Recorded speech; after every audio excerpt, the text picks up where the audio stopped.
Afinal, o crime organizado se limita às periferias ou ele também existe lá entre os prédios espelhados do Centro Financeiro de São Paulo? Vamos dialogar sobre isso?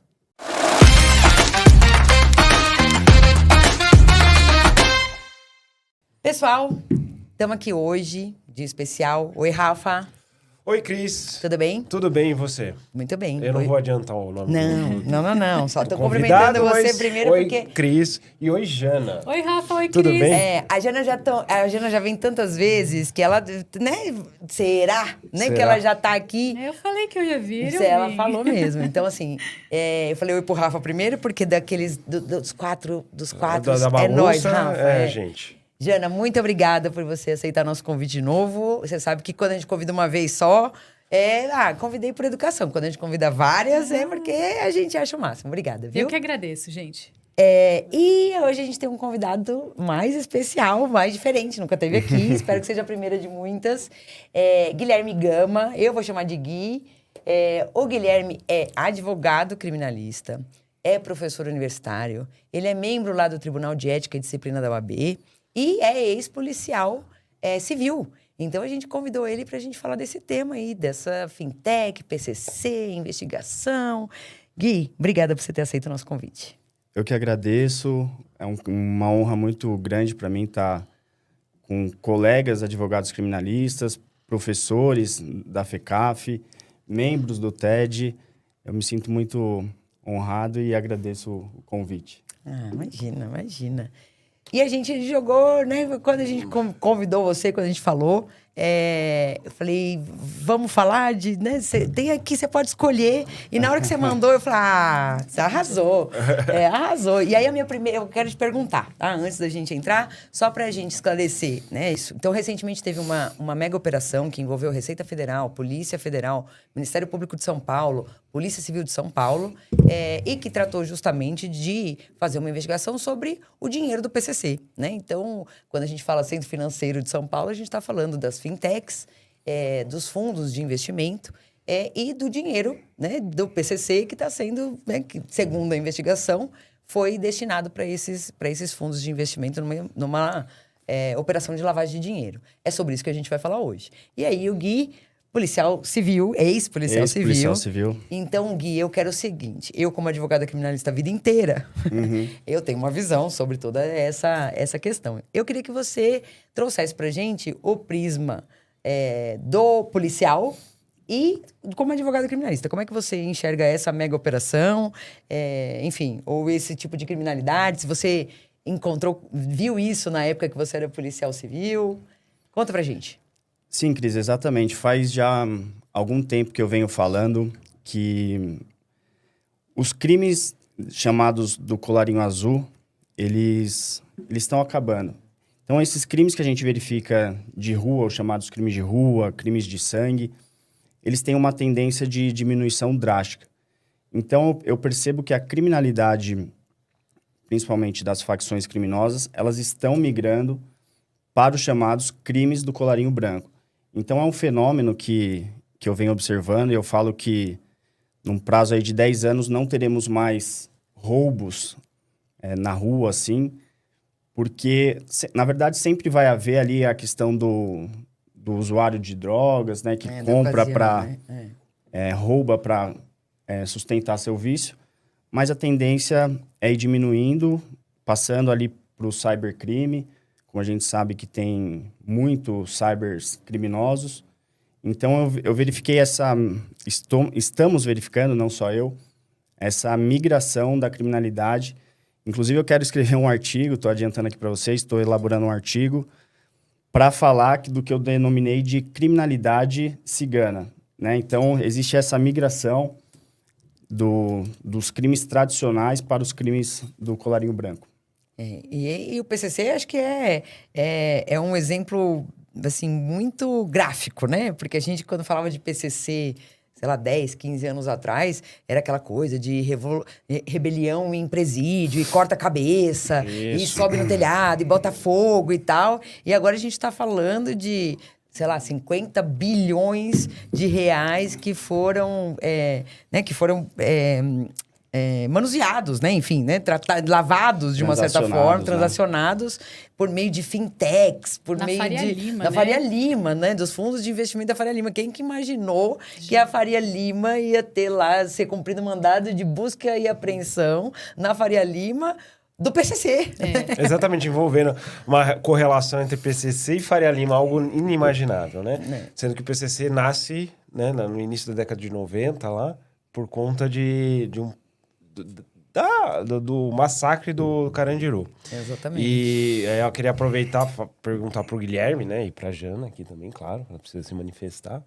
Essa questão do PCC, né, porque quando a gente fala do PCC, como bem o Guilherme observou, a gente sempre pensa em crimes de sangue, crimes violentos, ou tráfico de droga, mas precisa lavar o dinheiro, né? O dinheiro que é obtido de maneira ilícita, de maneira criminosa, precisa entrar no sistema financeiro de maneira, pelo menos dar uma aparência de ilicitude ao dinheiro. Né?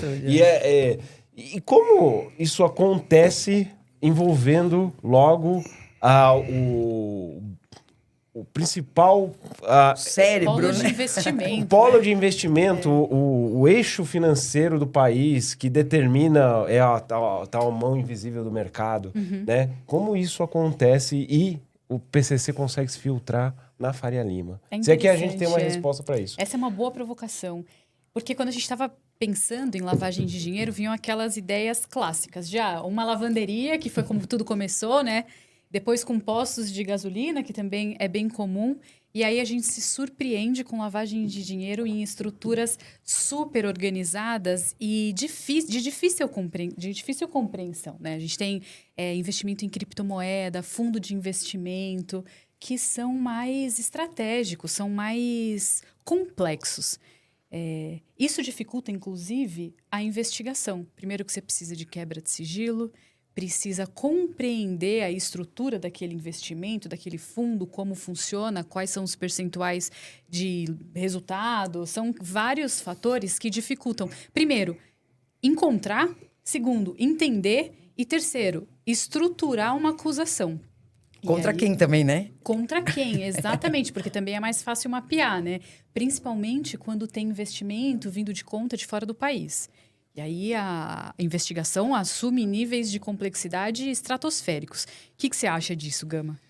Então, retornando também à pergunta da Cris, eu fiquei 8 anos na Polícia Civil e eu nunca me deparei, nunca participei de uma operação desse porte, até porque desse porte nunca houve, é a maior operação do país.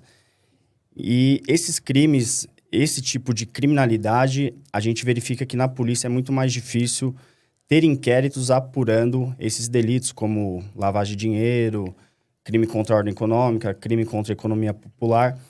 Então, eu verifico, sim, que existe uma deficiência dos policiais civis para apurar essa espécie de delito. Né? Porque é um delito, como a Janaína falou, que exige muito mais sofisticação, complexidade. Então, os policiais civis, eles não estão acostumados com isso. Eles estão acostumados ali com roubo, furto, receptação, tráfico de drogas. Isso é o dia a dia do policial civil.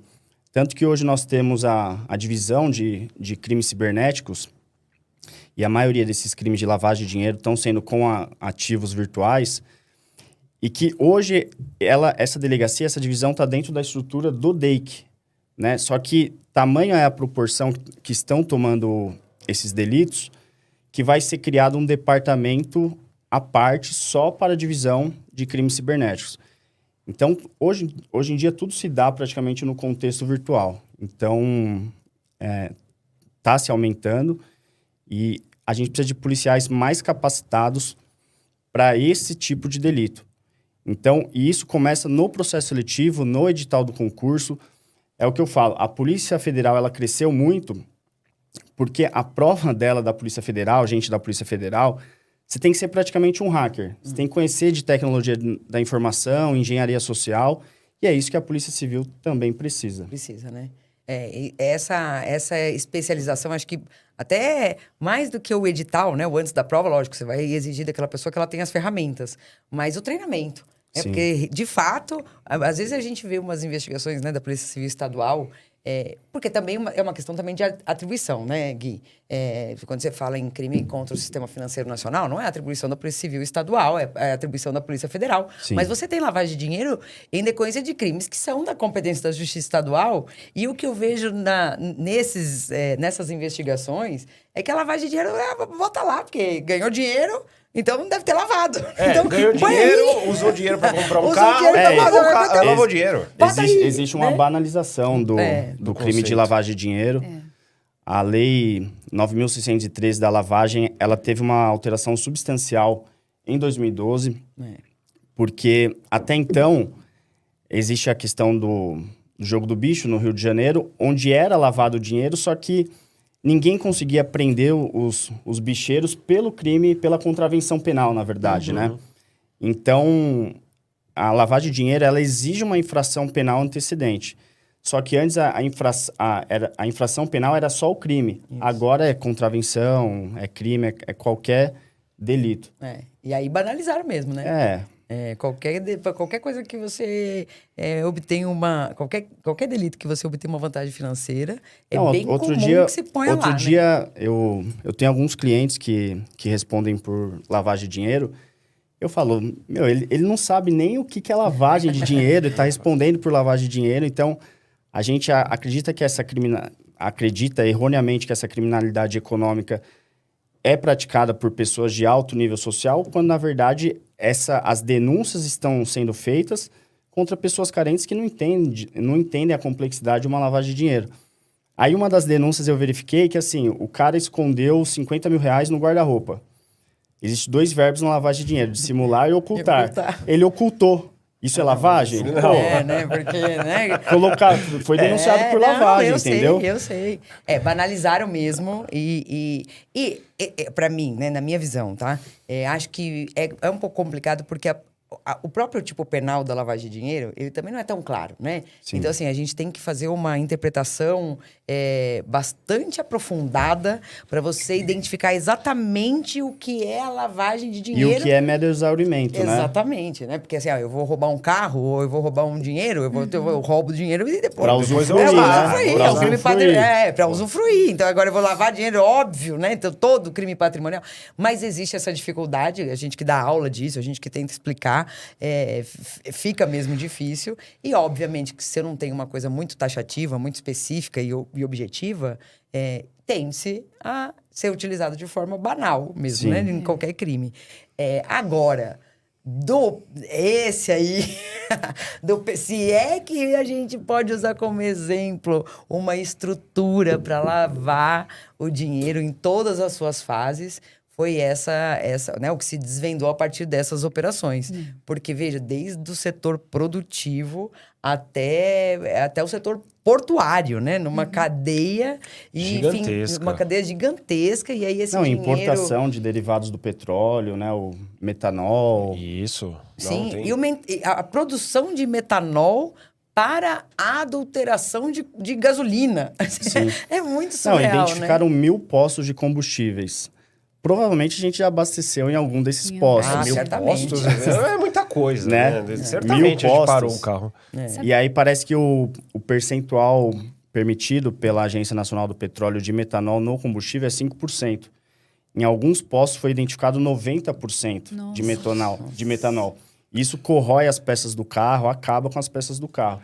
E aí a gente está falando de um crime contra a ordem financeira, que hoje em dia essa questão de atribuição, competência, não está muito bem definida. Tanto que existe um projeto de lei antimáfia aí que estão criando para definir melhor de quem será a competência, da Justiça Estadual ou Federal. Eu vi uma notícia, né? Eu vi várias notícias sobre esse assunto, mas uma delas falava que uma cuidadora foi identificada com 18 empresas no nome dela, possivelmente empresas de fachada. Como você acha que funciona ou que pode funcionar a responsabilidade nesse caso? Você acha que ela pode ser criminalmente responsabilizada e punida? Assim, à luz do direito penal, a pessoa tem que ter consciência do ilícito que está praticando. Só que o que a gente verifica na prática é que as pessoas vendem os nomes delas, né? Porque tem uma boa reputação, tem um nome limpo, vende a preço de banana. Né? Então, se não existe como dizia a Hungria, um agir consciente no sentido do ilícito, eu acho que esses laranjas eles não podem ser responsabilizados de forma objetiva, porque a gente sabe que o direito penal não permite isso, né? É diferente, por exemplo, do direito do consumidor, então. Que o fornecedor, se o produto der um defeito, independentemente de culpa, ele tem a pode ser inversão do responsabilizado. ônus, né? É isso, então.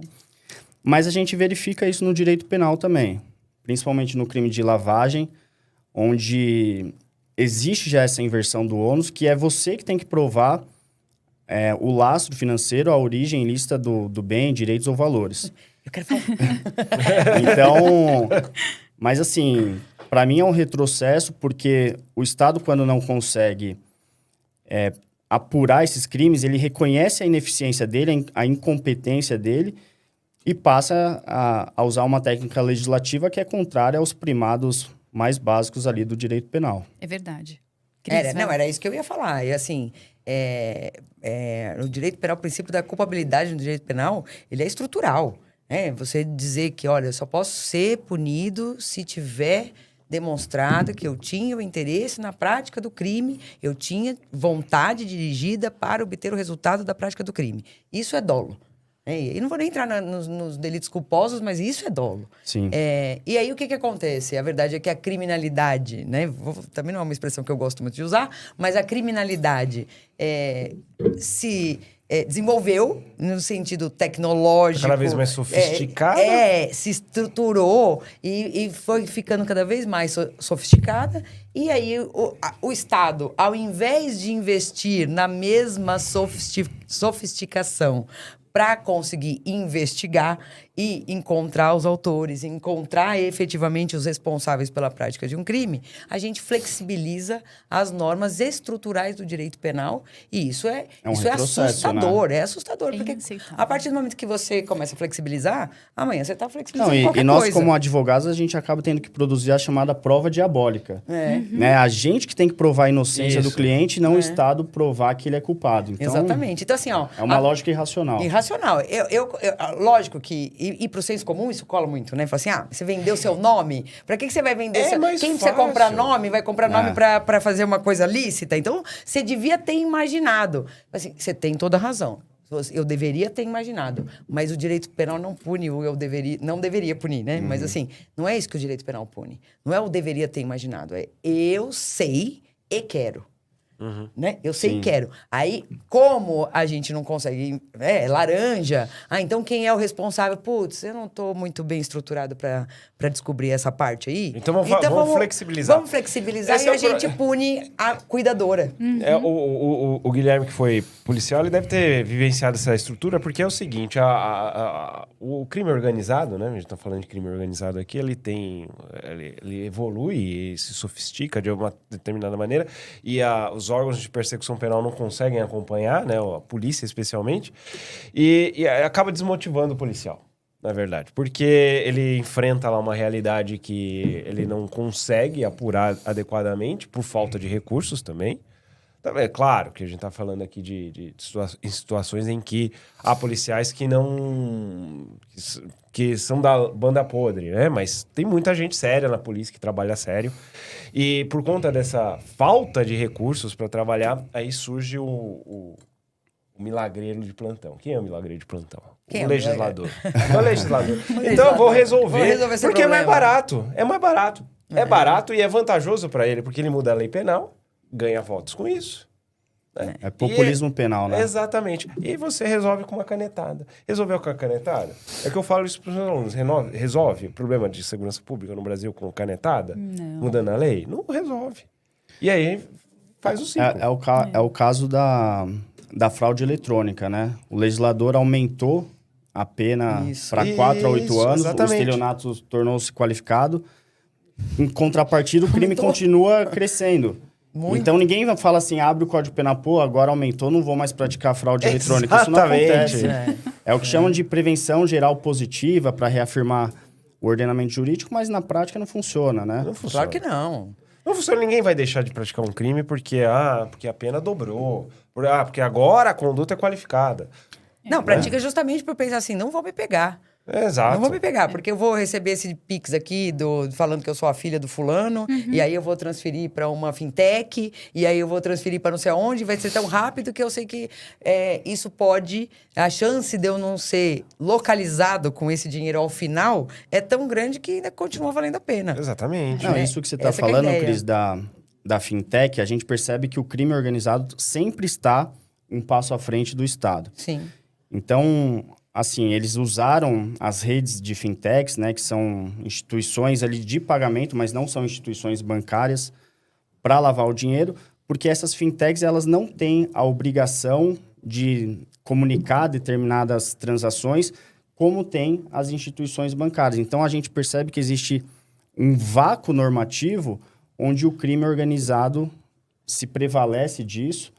Só que, assim, o criminoso tradicional que hoje está lavando através de fintechs, fundos de investimentos, ele não tem esse conhecimento técnico. Ou seja, ele está sendo auxiliado, aí seja por quem quer que seja, bons contadores, bons advogados, para falar onde são as brechas da lei, como dizem, né? Porque existe esse vácuo normativo. Mas eu quero dizer uma coisa sobre esse vácuo normativo. Eu quero dizer que esse vácuo normativo já se tentou fechar esse vácuo, tapar esse buraco. Verdade, E aí já sei que você vai aquela- chegar, já sei onde você vai chegar. Eu tenho que falar porque, assim, foi muito rápido, né? Sim. Aquela fake news lá do Nicolas Ferreira, do deputado Nicolas Ferreira, no começo do ano, que botou a galera em polvorosa. Eu lembro que eu tava até viajando, foi muito curioso. E aí, quando eu voltei de viagem, a minha amiga falou, você viu? Agora vamos... cuidar do nosso Pix. Eu falei, como assim? Eu não sabia nem o que estava acontecendo. E aí, ela ficou desesperada, né? Não, a Eu pago população tudo com acredita, Pix, né? né? Aí eu fui ler, eu falei, não é nada disso. É justamente porque é muito próxima a atividade dessas fintechs, que nada mais são do que empresas que associaram a tecnologia, né, às finanças e criaram esses métodos de pagamento, métodos de recebimento. Então, assim, você está mexendo com dinheiro e elas não tinham nenhuma obrigação com as instituições financeiras, apesar de estarem muito próximas. Principalmente aquelas de comunicação. Eu falei para minha amiga, eu falei, filha... O que você transfere, todo mundo sabe. Meu, é tudo eletrônico. Sim, Assim, você deixa um exatamente. rastro. Se essa informação vai ser passada, a gente tem algumas regras. Mas saber dos seus Pix, todo mundo sabe. Eu acho que essa coisa, né, essa fake news aí tomou uma proporção gigantesca. E realmente, aí o governo teve que voltar atrás. E agora a gente vê, meses depois, a gente vê, olha... É justamente por meio dessas operações, dessas fintechs, né, dessas empresas novas, que o PCC conseguiu lavar há tempos, né, porque não foi agora, né? Foi de agora, só. Já vem 50 bilhões de reais. Eu tenho duas coisas para... Você perguntou assim, por que você acha que a Faria Lima se...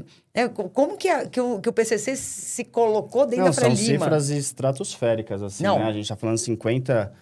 Só que também, desculpa interromper, Não, Cris, pode falar. a questão, aí falam da questão do que foi sonegado, que seria ali 8 bilhões. Eu quero falar disso também, Só que assim, o Estado deixou de arrecadar esse valor, mas também se eles não tivessem feito essas operações, também não ia arrecadar. Exatamente. Né? Então, eles estão convertendo os ativos físicos, os dinheiros, inserindo na economia formal. Né? Mas assim... o Estado perdeu, deixou de ganhar, mas não ia ganhar de jeito nenhum. O criminoso não quer pagar imposto, Se o né? dinheiro estivesse no colchão, né? Ele estivesse comprando tudo ali Mas isso é uma coisa engraçada, porque geralmente para lavar dinheiro, o processo de lavagem, você paga algum imposto para regularizar. Só que eles estão lavando e não quer pagar. Foi isso né? que eu Então, pensei. Foi os isso que eu caras não- pensei. os caras quer ganhar na entrada e na saída. É sempre a ganância, né, que pega Isso. o cara. Porque eu penso assim... PCC, tráfico de drogas. O tráfico de drogas, eu vou ter que lavar esse dinheiro. Para eu poder usar esse dinheiro, quando eu ganho muito, para eu poder usar para alguma coisa, eu vou ter que lavar. Pô, paga o imposto, meu, para não acender essa red flag desse tamanho. Não, talvez Paga o governo nem ia reclamar tanto, né? Talvez nem seria deflagrada, vai saber, Talvez né? não chamasse tanta atenção como chamou agora, Aí né? o governo fala assim, não, mexeu no erário aqui, aí eu não aceito. Aí não mexeu no meu despertou bolso, não. interesse. Não. Não, eu até acho que, assim, não é por isso, Claro né? que não. Não é por, mas veja, paga porcaria do imposto. Veja, eu tô falando assim, porque era uma estrutura muito grande mesmo, né? Então, assim, Sim. desde as fazendas, produtoras de cana, Usinas, as né? usinas, até a adulteração de combustível, porque ter um posto de gasolina é porque eu posso dizer, olha, meu posto vendeu, sei lá, 200 mil litros de combustível e quando ele vendeu 5. E aí eu ponho lá o dinheiro, pagaram em dinheiro, pagaram com maquininha, né, de cartão e tal. Cara, paga o imposto desse posto, como é que vai descobrir que vendeu? Que ninguém vai ficar olhando assim. A Aí nota fiscal do que vendeu, do que aí você entrou. começa a ver, não, essa quantidade de combustível, essa restituição de PIS, de COFINS, de ICMS, não, aí tem alguma coisa errada. Esse acende uma baita rede, é a ganância, né? Sim. E minha opinião, mas é a mesma resposta para sua pergunta. Você tem lá uma empresa gestora de fundos de investimento. E aí aparece 10 milhões de reais. Você quer gerir? É claro que vai querer. Então, assim, como é que se infiltrou na Faria Lima? É Óbvio, fácil. A Faria é muito Lima, dinheiro. A Faria... E aí, A Faria Lima... eu vou cair no pecado da generalização, mas vou. Então, tá bom, vai. Me corrijam. Me corrijam. A Faria Lima quer saber do dinheiro entrando, não quer lógico. saber de onde vem esse dinheiro. Ela quer entrar com esse dinheiro e trabalhar em cima dele. Até e ganhar em cima. Até porque enquanto ela pode não querer saber, né, se é uma instituição financeira, justamente essa é a jogada de mestre, né? Porque Isso. você pega esse dinheiro que você está recebendo por meio desses pagamentos que eu não preciso dizer de onde veio, e aí eu jogo mesmo num banco, falo, olha, esse aqui é um fundo de investimento com... não preciso identificar mais ou menos quem é que faz parte desse fundo, mas aí quem faz parte do fundo é uma outra fintech, que é outra fintech, que é outra fintech, você Tem perde. várias camadas ali, né? Pra Exatamente. chegar no destinatário, né? No Exatamente. E aí, beneficiário. de fato, Mas quando chega na Faria Lima ali, ela fala assim, não preciso investigar. Você está botando aqui para eu movimentar 50 bilhões de Não, reais. venha. Sou então, eu que digo, aí por isso inclusive que entra- eu sou a mão venha. invisível do mercado do Estado por causa disso. Porque eu que vou dizer quanto que vai, para onde vai. Eu que Isso. estou dizendo, é óbvio. A ganância é do mesmo jeito, né? Por isso que entra o papel do compliance officer, né? Que hoje em dia se fala muito isso para dentro dessas estruturas de instituições financeiras ter um profissional que vai procurar saber, e em inglês é aquele know your client. Isso. Você tem que saber quem que é seu cliente, mas foi o que o Rafa falou, a Faria Lima, é a teoria da cegueira deliberada. Isso, né? Que não Entendeu? pode ser aplicada aqui no Brasil, mas a gente entende. Essa teoria, você pune a culpa como dolo. Isso, né? exatamente. Exatamente. Então, É o caso da cuidadora. Eu vendi meu nome, eu não sei pra que é, mas você foi negligente, hein? Então você põe como dolo. Essa teoria não deveria ser mas aplicada eles e tal. fazem uma construção para falar que também é uma omissão imprópria, né? Que tem um uma dever, hora vai, né? E às vezes a gente tão simples que deixa o documento, confia no Não, amigo. às vezes nem assina, sabe. não sabe. Porque também é um pouco da cultura do brasileiro, que é o seguinte... quantas e primo. quantas vezes a gente já soube de histórias de que pessoas... me empresta o cartão de crédito para comprar ali um produtinho... eu vou te pagando. Emprestar o nome não é algo muito estranho. A gente não Talvez valoriza estranho... muito o nosso nome. Pois não, né? talvez seja estranho para nossa bolha, mas para a bolha da grande massa do povo brasileiro não é. Uma acho que tem demonstração duas de co- afeto, eu acho que tem duas Exato, coisas. de Primeiro, assim, confiança. Empresta Ok. cartão de crédito. Isso. então, eu emprestava, você tá querendo pagar? Ai, vantagem, Não, até exato, eu ontem emprestava de graça. emprestava de graça, agora tá querendo pagar, claro. E outra também, né? Isso. Você não vai numa pessoa que tem renda, que tem uma estabilidade, e fazer uma proposta dessa que a pessoa, Não. eu não vou, eu não preciso vender o meu nome.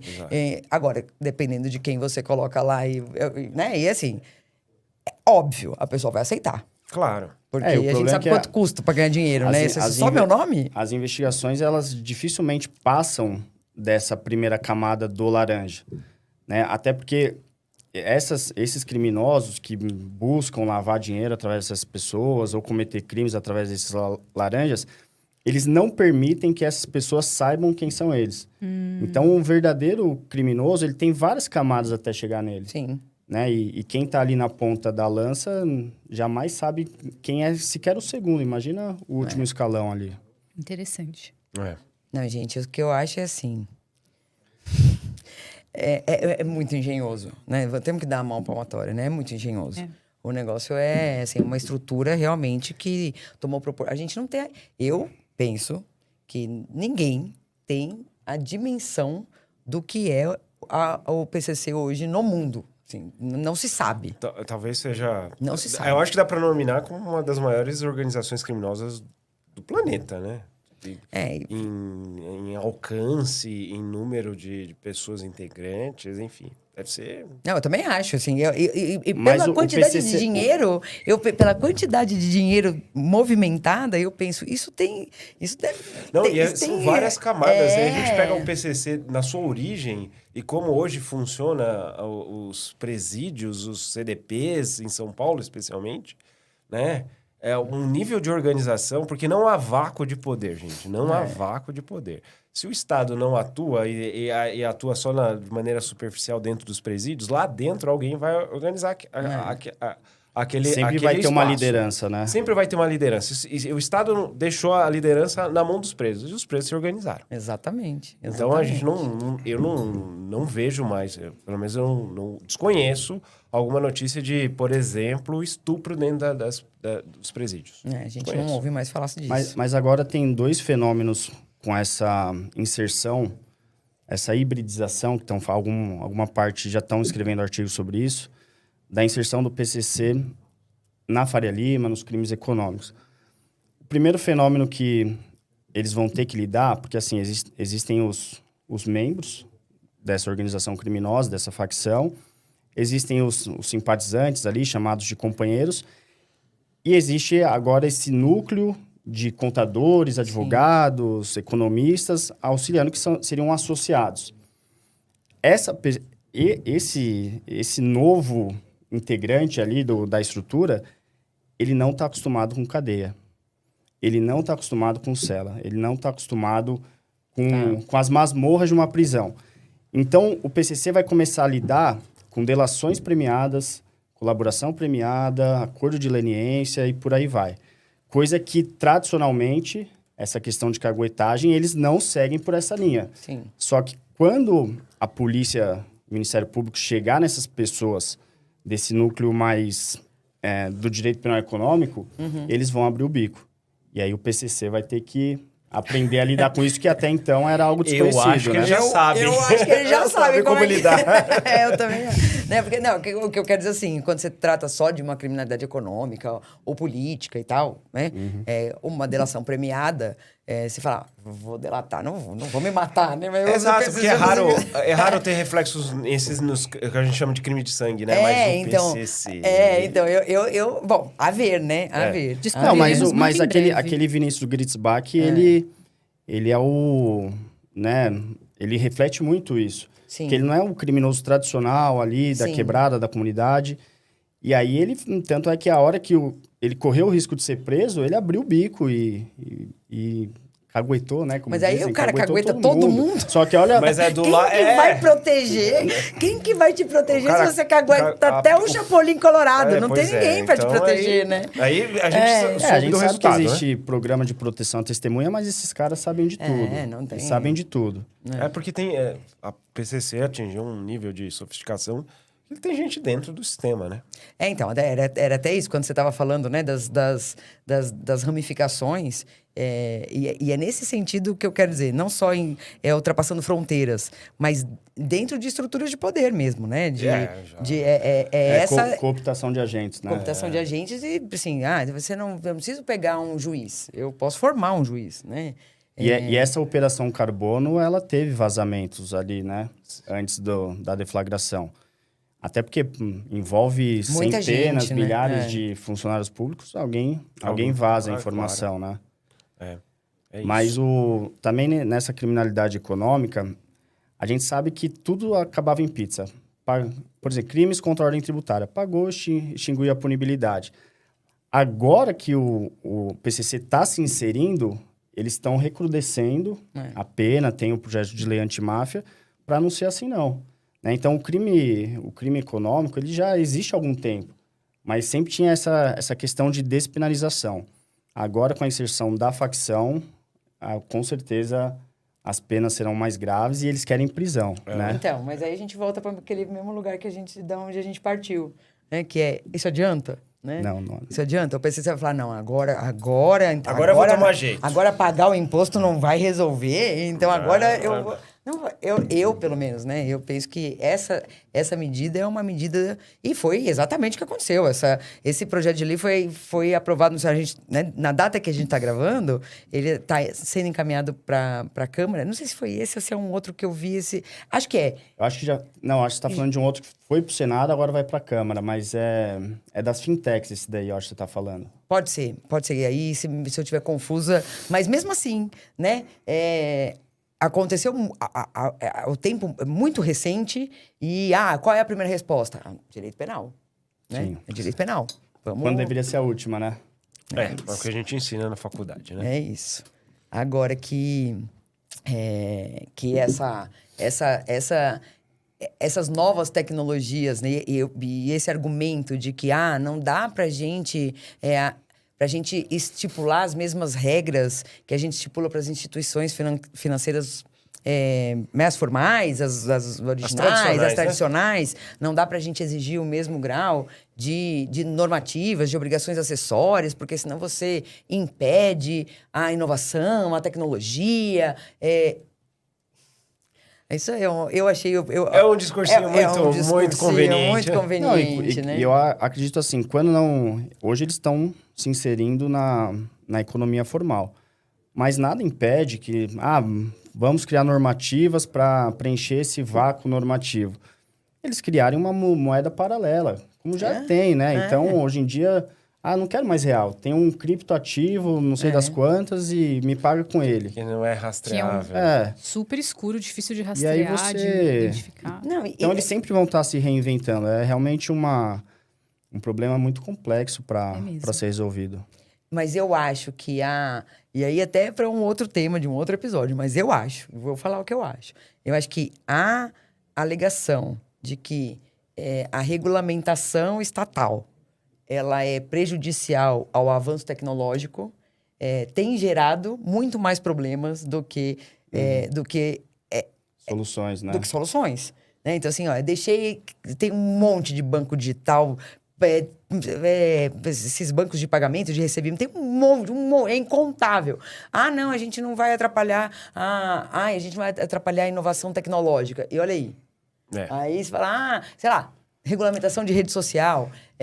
Tudo isso. E na primeira sinalização estatal, aí já vem a grita geral falando assim, não, tá interferindo na minha vida, vai tributar PIX, então, surgem as fake news. Eu acho que esse caminho aliás, é muito suspeita essa fake news, a gente precisa... falar disso. Depois, um episódio à parte. Mas eu quis consignar isso aí, que eu acho que essa defesa, né, defesa absoluta de que o Estado não pode interferir nas novas tecnologias sob o argumento de que você está impedindo a tecnologia de avançar, eu acho que é errado. Eu sou contra. E pronto. Disse. Pronto, falei. Gui. Tá dito. Tá dito.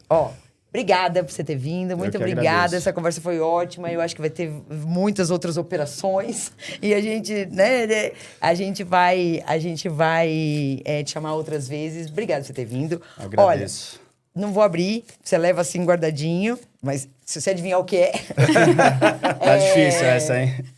Um presentinho pra você. Agradeço. Só um mimo. Leva pra sua casa. Toma um café lá. Foi muito bom estar com vocês. Uma recepção maravilhosa. O podcast... já é um sucesso, sempre trazendo conteúdo muito bacana para alunos, para advogados, profissionais do direito.